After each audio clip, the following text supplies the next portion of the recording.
أعوذ بالله السميع العليم من الشيطان اللعين الرجيم. بسم الله الرحمن الرحيم وبه نستعين وهو المعين. الحمد لله رب العالمين والعاقبة للمتقين والجنة للموحدين والنار للملحدين والمنكرين. الصلاة والسلام على سيد الأنبياء والمرسلين خاتم النبيين مولانا مولى الكونين جد الحسن والحسين أبي القاسم محمد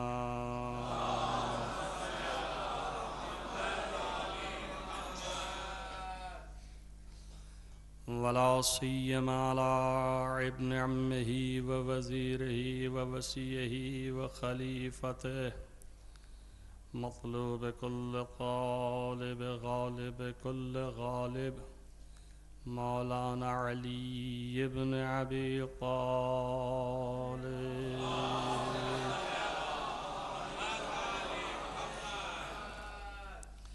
وعلى آله الطيبين الطاهرين المعصومين المظلومين الذين أذهب الله عنهم الرجس وطهرهم تطهيرا.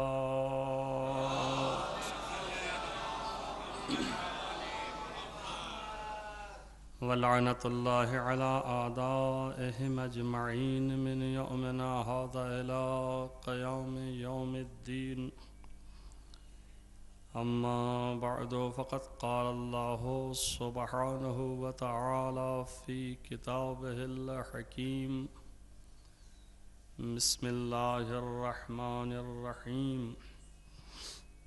وأنزل الله عليك الكتاب والحكمة وعلمك ما لم تكن تعلم وفضل الله عليك عظيما. صلوات پڑھیں محمد علیہ.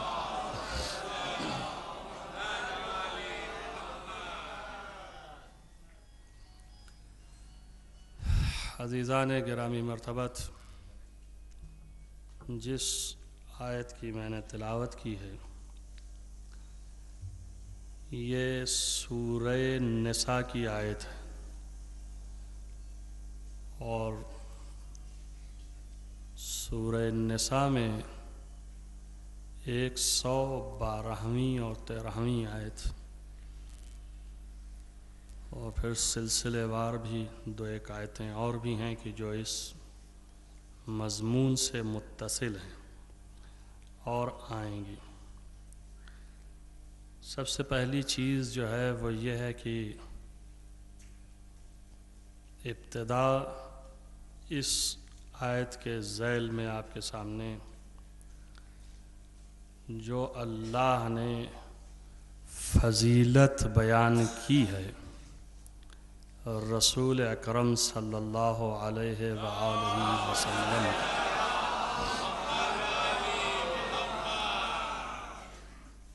وہ ترجمہ میں آپ کے سامنے پیش کرتا ہوں صرف فی الحال پہلی مرتبہ، اور پھر آہستہ آہستہ سلسلے وار گفتگو اسی پہ ہوتی رہے گی. آج کی مجلس میں صرف عنوان اور آیت اور پھر وجہ عنوان کہ کیا وجہ ہے اسی عنوان کو قرار دینے کی. آیت کریمہ کے لفظی معنی جو ہیں یہ پوری آیت نہیں، اس کا ایک ٹکڑا ہے، حصہ ہے. پوری آیت شروع یوں ہوتی ہے کہ لولا فضل اللہ علیک ورحمتہ، اگر اللہ کا فضل آپ پر نہ ہو اے محمد اور اس کی رحمت نہ ہو. لولا فضل اللہ علیک ورحمتہ لہمت طائفۃ منہم، ان میں سے جو تمہارے ساتھ بیٹھتے ہیں ان کے درمیان سے ایک گروہ ایسا ہوگا کہ ان یضلوک، وہ آپ کو گمراہ کرنا چاہے گا اگر اللہ کی رحمت نہ ہو اور اللہ کا فضل نہ ہو تو یہ گروہ ان میں سے جو بیٹھتے ہیں ساتھ میں ان یضلوک، آپ کو چاہتا ہے کہ گمراہ کرے۔ زلال کی آپ آشنا ہیں اس سے، اور اس میں اکثر بزرگ ہیں تو ظاہر ہے کہ آشنا ہے، اور اسے گمراہی اردو میں بولتے ہیں۔ لہٰذا یہ کہ گمراہ کرنے کی کوشش کرتا یہ گروہ، لیکن ما یضلون الا انفسہم، اللہ یہ کہہ رہا ہے کہ یہ گمراہ کرتے، ساری کوشش کرتے یہ گمراہ کرنے کی، مگر ما یضلون الا انفسہم، یہ چاہے جتنی کوشش کریں آپ کو بے راہ نہیں کر سکتے، مگر یہ کہ الا انفسہم، اپنے ہی کو بے راہ کر لیں گے۔ تو یعنی ایک بات یہ بھی پہنچائی جا رہی ہے کہ اگر کوئی شخص محمد کو چاہے کہ صحیح راستے سے ہٹا کے اپنے راستے پر لے آئے تو خود وہ گمراہ ہو جائے گا، محمد نہیں ہوں گے۔ ما یضلون الا انفسہم، یہ گمراہ نہیں کر سکتے مگر یہ کہ اپنے ہی آپ کو گمراہ کر لیں۔ وما یضرونک من شیء، اور ذرہ برابر آپ کا کچھ، ذرہ برابر من شیء یعنی ذرہ برابر، ذرہ برابر آپ کو یہ نقصان ضرر نہیں پہنچا سکتے، نقصان نہیں دے سکتے۔ ما یضرونک یعنی ایک تو گمراہ نہیں کر سکتے اور ایک ضرر بھی نہیں پہنچا سکتے۔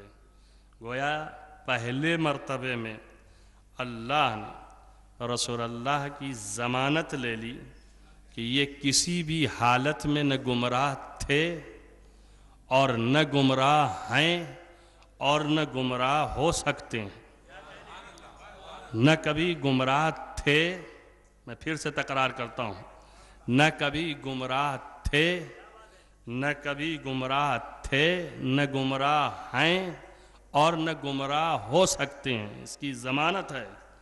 اور دوسری یہ کہ کبھی یہ لوگ ساری کوشش کریں تب بھی ضرر نہیں پہنچا سکتے۔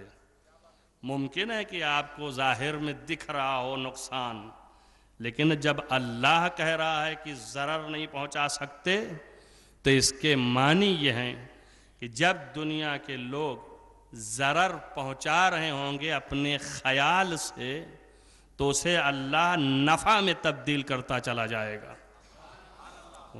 ضرر ہو ہی نہیں سکتا۔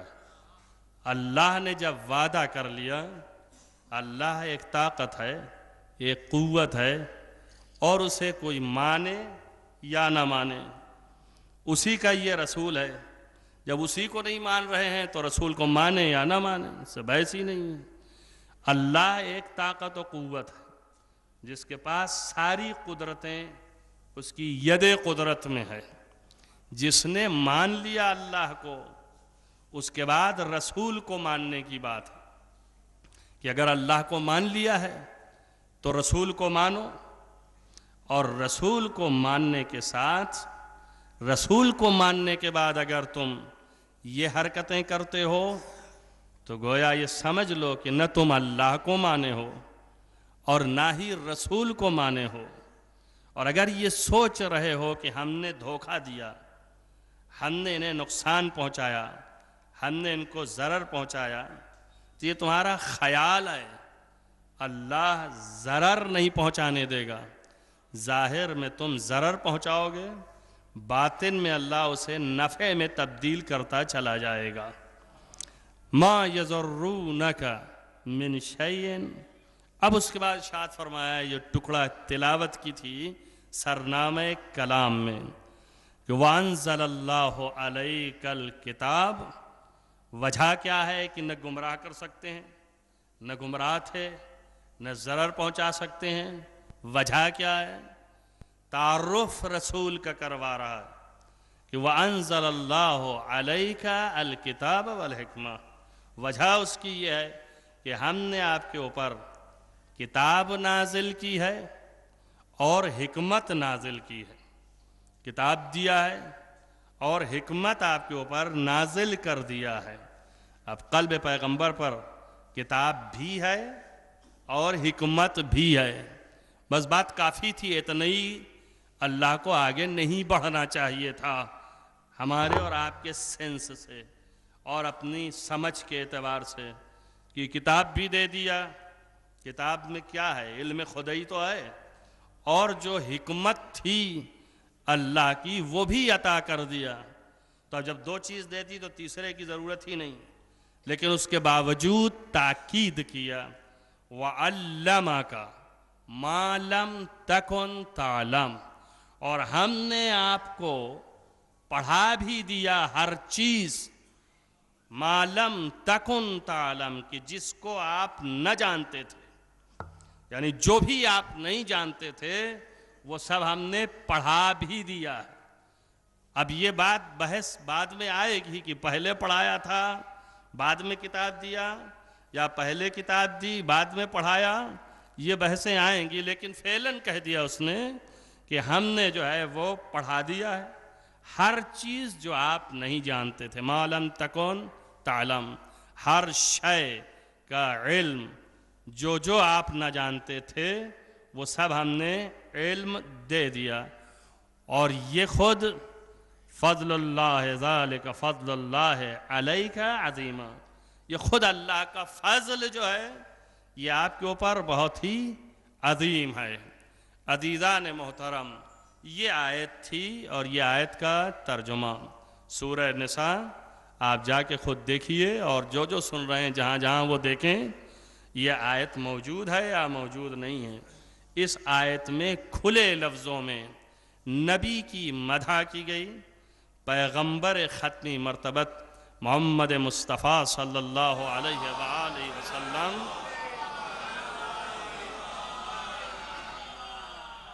ان کی مدح تو اپنی جگہ پر ہے، لیکن تعارف حقیقی کہ وہ ذات کیا ہے اور وہ شخصیت کیا ہے وہ پہچنوایا گیا، اور یہ ایک اسٹرکچر، ایک شکل بیان کی گئی ہے پیغمبر ختمی مرتبت کی۔ اب میں نے اس آیت کے ذیل میں جو عنوان قرار دیا ہے وہ عنوان، ایک صلوات پڑھیں محمد والا،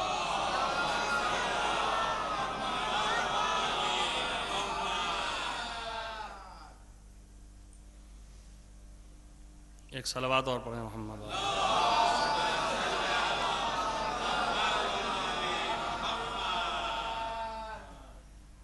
وہ عنوان یہ ہے کہ معرفت مقام و عظمت محمد و آل محمد علیہ السلام۔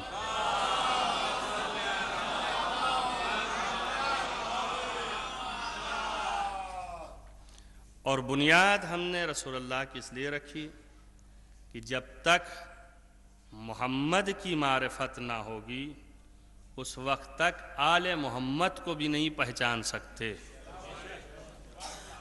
اور جب آل محمد کو پہچانیں گے آپ تو محمد مصطفیٰ صلی اللہ علیہ وآلہ وسلم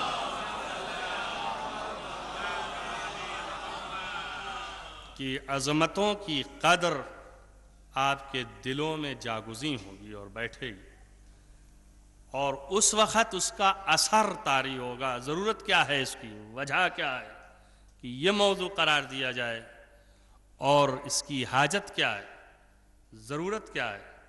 در حقیقت دین اور مذہب جو آپ کا ہے دین اسلام ہے اور مذہب تشیع شیعہ مذہب کے عنوان سے آپ پہچانے جاتے ہیں۔ آپ کا مذہب، آپ کا طریقہ، آپ کا راستہ جو بھی ہے وہ اس دین سے ریلیٹڈ ہے کہ جو دین اسلام ہے، اور ہم نے نام الگ دیا مذہب، دین خود بھی ایک مذہب ہے، لیکن یہ اس وقت تک جو حقیقت دین ہے حاصل نہ ہو سکے گا، نہ آپ کو، نہ ہم کو، نہ دنیا کے کسی بشر کو، جب تک کہ دین لے آنے والے کو نہ پہچانا جائے۔ یہ کون ہے؟ یہ کس طرح کی بات کرنا چاہتا ہے؟ کیسی باتیں بیان کرنا چاہتا ہے؟ کیا کہنا چاہتا ہے؟ مکے والے پیغمبر ختم مرتبت کو جو پہچانتے نہیں تھے، وہ اگر انکار کرتے تو اتنا بڑا مرحلہ نہیں تھا۔ ایک مرحلہ اور بھی ہے، وہ یہ ہے کہ نہیں پہچانا اور انکار کر دیا تو اس سے باس پرس ہوگی، بھائی کیوں نہیں پہچانا آپ نے، کیوں نہیں کوشش کی؟ اگر دین و مذہب کے راہ سے نہ بھی آپ وارد ہوں، نہ بھی داخل ہوں، آپ صرف اور صرف دنیاوی اعتبار سے بھی، تو کسی بھی چیز کے سمجھنے کے لیے پہلے اس کے لانے والے، اس کے بتانے والے، اس کے موجد کو پہچاننا تو چاہیے نا، کہ یہ کیسا ہے، خود اس کی حیات کیا ہے، اس کی زندگی کیا ہے، اس کی لائف کیا ہے، یہ کس کردار کا آدمی ہے، اور پھر یہ دیکھنا ہے کہ کیا کہہ رہا ہے۔ کیوں؟ اس لیے کہ کبھی ایسا ہوتا ہے کہ کردار کچھ ہوتا ہے، بات کسی کی ہوتی ہے، اپنا کوئی لیتا ہے اور کچھ خود کہنے لگتا ہے، وہ محض اس خیال میں کہ چیز اچھی ہے، اس خیال میں نہیں کہ چیز اچھی اس لیے میں کہہ دوں۔ اگر یہ بھی ہو تو ایک نوع معرفت ہے، محض اس خیال میں کہ مخاطب جو ہے ہمارا وہ خوش ہو جائے گا میری اس بات پر، مخاطب جو ہے اس کی نظر میں شاید میری تھوڑی اہمیت بلند ہو جائے، اس لیے دوسروں کی بات کو بھی وہ بیان کرنے لگتا ہے۔ لہذا اس میں دھوکہ نہیں کھانا چاہیے، اس لیے ہمیں لازم ہے کہ خود اس کو پہلے پہچانیں، پھر اس کے اقوال کو پہچانیں۔ جب کردار سے آشنائی ہوگی تو اس کے قول کو سمجھ میں آئے گا، وہ جو کہنا چاہتا ہے سمجھ میں آئے گا، جو چیز لے کے آیا ہے وہ سب سمجھ میں آئے گا۔ تو اس لیے ضرورت ہے کہ دین اسلام، مذہب تشیع کی جو اصل و اساس دین ہے، اس کے سمجھنے کے لیے خود لانے والا جو ہے اس کی معرفت ہو، اور ظاہر ہے کہ بغیر معرفت کے نہ ہی دین صحیح ہو سکتا ہے انسان کا، اور نہ ہی اس کا عمل صحیح ہو سکتا ہے، نہ ہی اس کا کردار صحیح ہو سکتا ہے۔ جب تک آپ کسی سے اس کی معرفت نہ پیدا کریں اور اس سے متاثر نہ ہوں، اس وقت تک اس کے عمل پر آپ عمل پیرا ہونے کی کوشش کیسے کریں گے؟ پہلے آپ خود جو ہیں اتنا اس کو سمجھ لیں کہ متاثر ہو جائیں، اس کے عظمت کے قائل ہوں، اس کا اثر آپ کے قلب پر پڑ جائے، تو اس کے بعد پھر آپ اس پر عمل کریں گے۔ اس لیے ضرورت ہے کہ دین کا تعارف، دین کی معرفت، مذہب کی شناخت، چونکہ انہی کے اوپر مبنی ہے اور انہی پر متوقف و قائم ہے، اس لیے ہم پر فرض ہے کہ ہم پہلے ان کو پہچانیں کہ یہ کون ہے۔ اور دوسری چیز یہ ہے کہ ہماری زندگی جو بھی ہے وہ اتنی ہی نہیں ہے، اس کے بعد بڑی زندگی ہے اور اس کی جگہ معین ہے۔ جس جگہ پر ہمیں جانا ہے، جو ہمارا ٹارگٹ ہے، جو ہمارا مقصد ہے، جہاں ہمیں پہنچنا ہے، اس تک پہنچنے کی شرط جو ہے وہ ان کی معرفت ہے۔ بغیر ان کی معرفت کے آپ وہاں تک نہیں پہنچ سکتے۔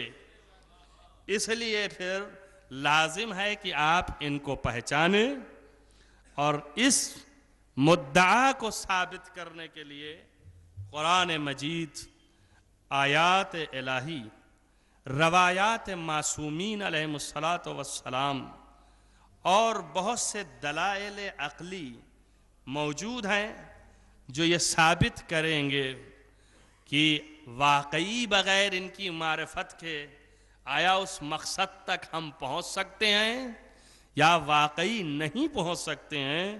یہ محال ہے پہنچنا ہمارے لیے. یہ انہی مجلسوں میں آپ کے سامنے یہ ساری باتیں بالترتیب آئیں گی. ایک صلوات پڑھ دیں محمد وآل محمد.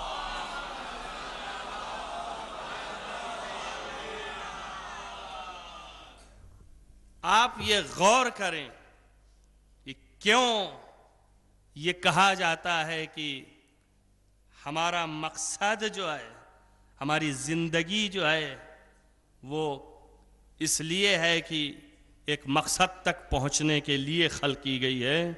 تو ہمارا مقصد کیا ہوگا؟ مقصد لوگ بتاتے ہیں، قرآن مجید بھی ہے اور اس نے بھی بیان کیا ہے. اصل ہدف انسان کی خلقت کا عبادت ہے، اور قرآن اسے کہتا ہے ما خلقت الجن والانس الا لیعبدون. فی الحال وقت میں گنجائش نہیں ہے کہ میں آپ کے سامنے ایک ایک لفظ کی چیر پھاڑ کروں اور یہ بیان کروں کہ خود عبادت کا کیا مطلب ہے. عبادت یا کسی ذکر کا نام ہے خالص، یا خالص سجدے میں پڑے رہنے کا نام ہے، یا جوہر عبادت حقیقت اطاعت ہے. کون سی چیز ہے؟ آپ اس پر غور کریں، اس پر سوچیں، فکر کریں. یہ کیا چیز ہے جو اللہ نے جس چیز کے لیے ہمیں پیدا کیا ہے اور خلق کیا ہے؟ پھر اس کے بعد وہ ہے کیا؟ عبادت. تو عبادت کی حقیقت کیا ہے؟ آیا خالص سجدے کا نام عبادت ہے، یا خالص ذکر کا نام عبادت ہے، یا یہ کہ حقیقت اطاعت کا نام عبادت؟ اصل جو ہے وہ حقیقت اطاعت. یہ مستقل ایک باب ہے کہ جس کے اوپر بحث ہونی چاہیے اور پیش کرنا چاہیے. یہ ایک مرحلہ ہے. پھر اس کے بعد اللہ نے جب عبادت کے لیے پیدا کیا ہے، تو جب کسی چیز کے لیے پیدا کیا جاتا ہے تو وہ اس کی چاہت ہے، ضرورت ہے، اس کی حاجت ہے. اگر اس کی ضرورت اور حاجت ہے، چاہت ہے، تبھی بناتا ہے. یہ بحث فلسفی ہے اور عقلی ہے. کسی چیز کو وجود میں لانے سے پہلے اس کی ضرورت ہوتی ہے، حاجت ہوتی ہے، تب وہ حاجت کے تحت وہ چیز بنائی جاتی ہے تاکہ وہ حاجت، وہ ضرورت پوری کرے. لفظ پورا کرنا خود بتاتا ہے کہ ابھی پوری نہیں ہوئی، یعنی ناقص ہے، یعنی کم ہے. جب کم ہے تبھی تو پورا کرے گا. تو پھر جب چیز کی ضرورت ہے، حاجت ہے، وہ چیز بنائی جائے، اور جب وہ چیز بن جائے تو پھر اس کی ضرورت اور حاجت جو ہے وہ پوری ہوگی، اس کا نقص جو ہے وہ پورا ہوگا. اللہ کو عبادت کی ضرورت ہے، اللہ کو عبادت کی حاجت ہے. یہ اس کی ضرورت ہے، اس کو حاجت ہے، اس کو یہ اس کا نقص ہے. اگر اللہ میں نقص پایا جائے تو پھر وہ اللہ نہیں ہے. یہ ہے آپ کی نظر میں؟ آپ کی خاموشی بتا رہی کہ شاید ہے. ایک صلوات پڑھیں محمد والے محمد.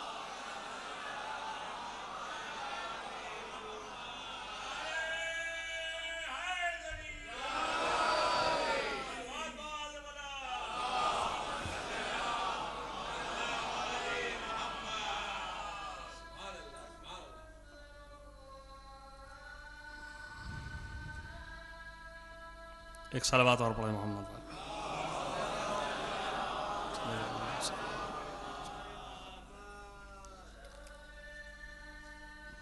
تو اگر حاجت ہے، ضرورت ہے عبادت کی کہ جس کے تحت یہ آواز ہے، تو اسے اس کے پاس نقص ہے، کمی ہے.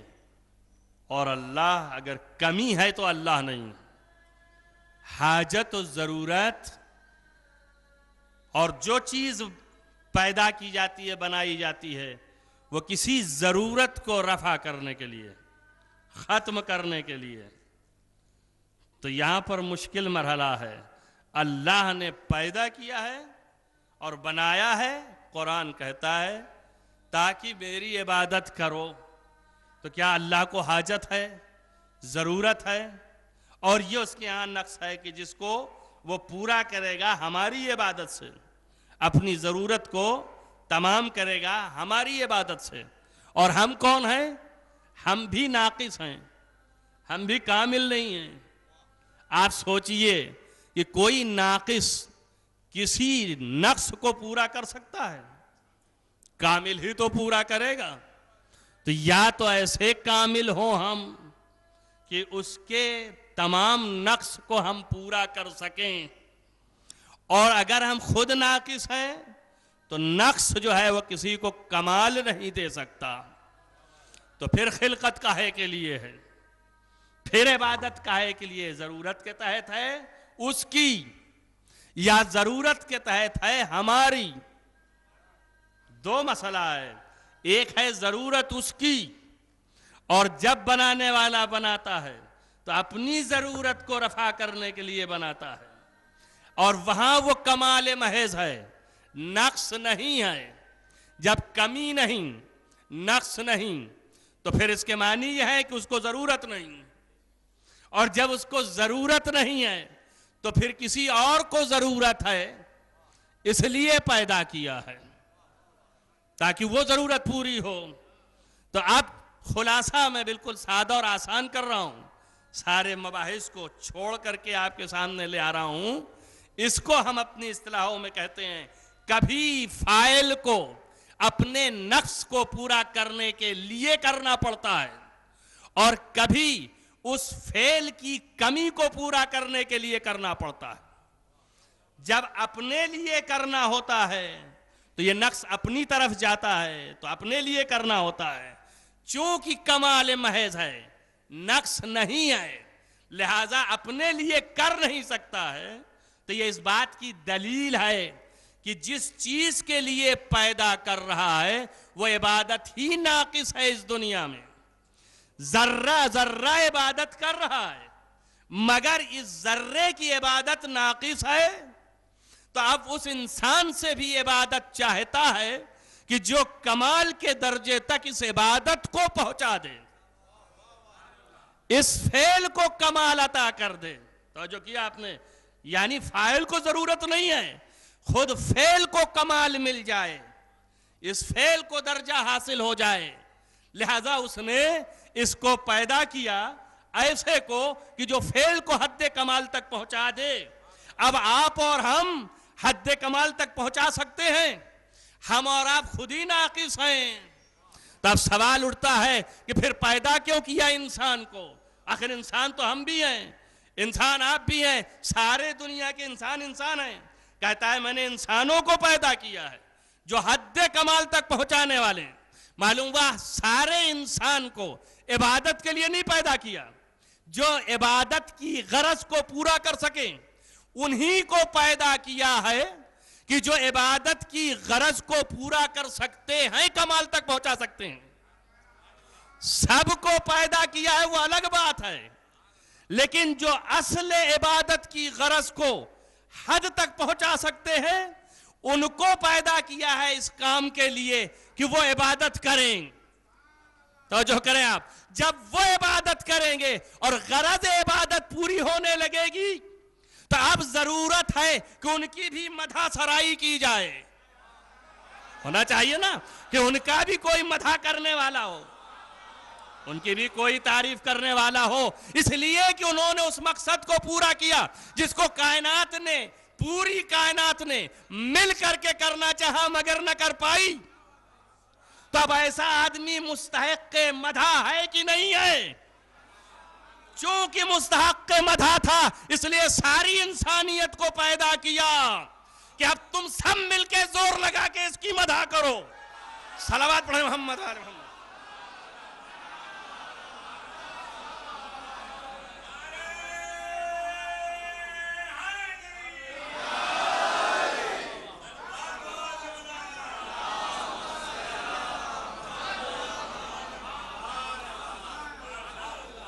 اس کو پہچانو، اس کی بھرپور طریقے سے معرفت پیدا کرو، اس کی مدح کرو، اس کی ہر طریقے سے جس طرح سے ہو سکے.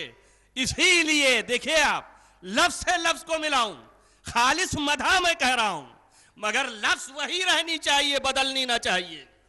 اب آپ تو آشنا ہیں، کہیں بھی ان کے ذکر کو پوری تاریخ احادیث اور قرآن اٹھا کے دیکھ لیں، کہیں بھی ان کے ذکر کو مدح کی لفظ سے نہیں کہا گیا، تعریف نہیں کی گئی.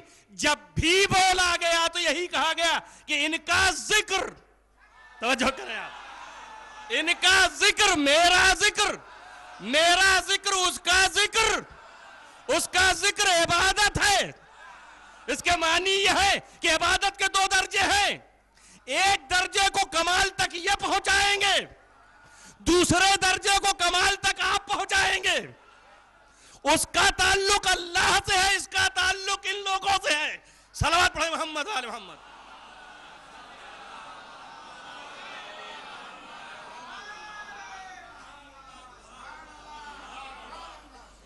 لہذا لفظ وہی رکھی، پیدا کیا عبادت کے لیے، اپنی عبادت ان سے چاہتا ہے. کیوں؟ اس لیے کہ ہم ناقص ہیں. ناقص کبھی بھی اس کی بھرپور کمال کی معرفت پیدا نہیں کر سکتا. ہم سب مل جائیں تب بھی اس تک پہنچ نہیں سکتے ہیں. اور یہ بحث بالکل طے ہے، اپنی جگہ پر قرآن شاہد ہے. قرآن مجید میں آپ کو سورہ احزاب کے علاوہ ایک دوسرے سورے میں بھی یہ آیت موجود ہے. آپ دیکھیں کہ جہاں پر اللہ کا رسول پیغمبر، اللہ سے ہم کلام ہو رہا ہے اور اللہ اس کو جواب دے رہا ہے. ایک گروہ مسلمانوں کا پیغمبر کے پاس آتا ہے، سامنے کھڑا ہوتا ہے اور کچھ باتیں کہتا ہے تو اللہ کو غضب آتا ہے، ناراض ہوتا ہے. یہاں سے اسٹارٹ کرتا ہے، یمنون علیک اسلامہم، پیغمبر یہ اپنے اسلام کا احسان جتا رہے ہیں آپ کے اوپر، یہ اپنے اسلام کا احسان جتا رہے ہیں آپ کے اوپر. آپ کہیے کہ تمہارا کوئی احسان نہیں ہے. یمنون علیک اسلامہم، یہ اپنے اسلام کا احسان جتاتے ہیں. آپ کہیے تمہارا کوئی احسان نہیں